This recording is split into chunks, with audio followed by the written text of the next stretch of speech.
In 2005, a quiet American town was shaken by a disturbing event.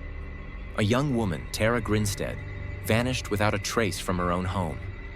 She left behind her belongings, her phone, car, and personal items, as if she was planning to return soon. But she never did. What followed was a real-life mystery, unraveling like a detective series, but with one terrifying difference. It was all too real. A small town descended into fear and distrust, as anyone could be involved in Tara's disappearance. Welcome to our channel, Diary of a Criminologist. Today, we'll take you through the chilling case of Tara Grinstead, a real mystery that gripped a small town for over a decade. Before we dive in, don't forget to like this video, subscribe to our channel, and click the bell icon to help us continue creating high-quality content for you. Tara Grinstead was born in 1974 in Hawkinsville, Georgia. Known for her beauty and charm, she actively participated in beauty pageants, often taking home awards. But Tara wasn't just about glamour. She was determined to pursue a higher education and used her prize money to fund her studies. After college, she earned a master's degree in education and achieved her dream job, teaching history at a small-town school in Ocilla, Georgia. It was a quiet place, a typical small-town America, with a population of just over 4,000 people. Everyone knew each other, and crime seemed like something distant. In October 2005, Tara's helpful nature shone through once again as she assisted her students in preparing for a local beauty pageant. The last time anyone saw her was the night of October 22nd, after she returned home from a picnic with friends around 11 p.m. She parked her car under the canopy at her house and vanished. Tara's mother, who lived in another town, grew worried when she couldn't reach her daughter. Monday came, and Tara didn't show up to work, something completely out of character.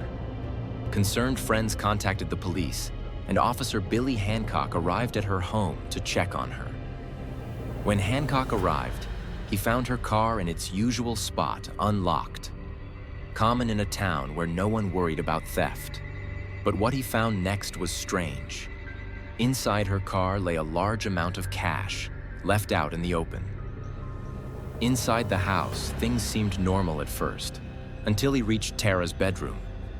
Her things were scattered on the floor, as if she had left in a hurry. Most concerning was her cell phone, left charging on the bedside table.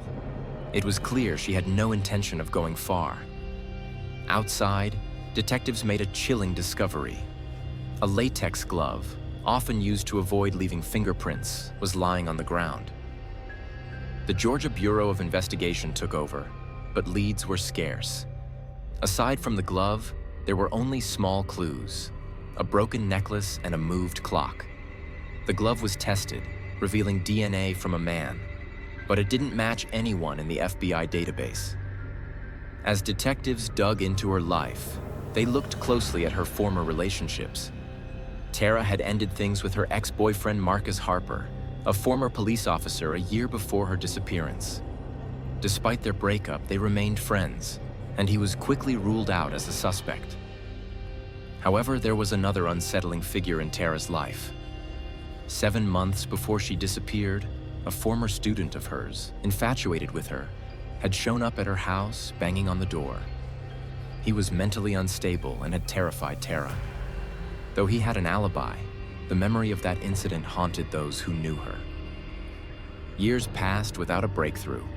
Search parties, media attention, and even a strange YouTube confession from a man claiming responsibility for 16 disappearances, including Tara's, led nowhere.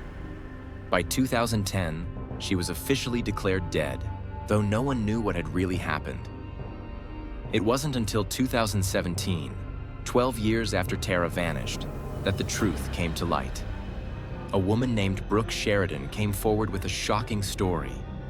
Her boyfriend, Bo Dukes, had confessed that he and his friend Ryan Duke had been involved in Tara's murder. Ryan Duke, under the influence of drugs, had broken into Tara's home with the intent to rob her. When she caught him in the act, he panicked and killed her. Bo Dukes helped him hide her body in a rural area, and they spent days disposing of it.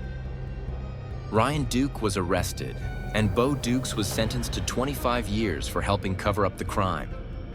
Though Tara's family finally received answers, the town of Osceola was forever changed. What seemed like a peaceful, ordinary town had concealed a terrible secret. Thank you for watching this episode on the tragic case of Tara Grinstead. If you found this story as gripping and heartbreaking as we did, please consider liking the video, subscribing, and sharing it with others.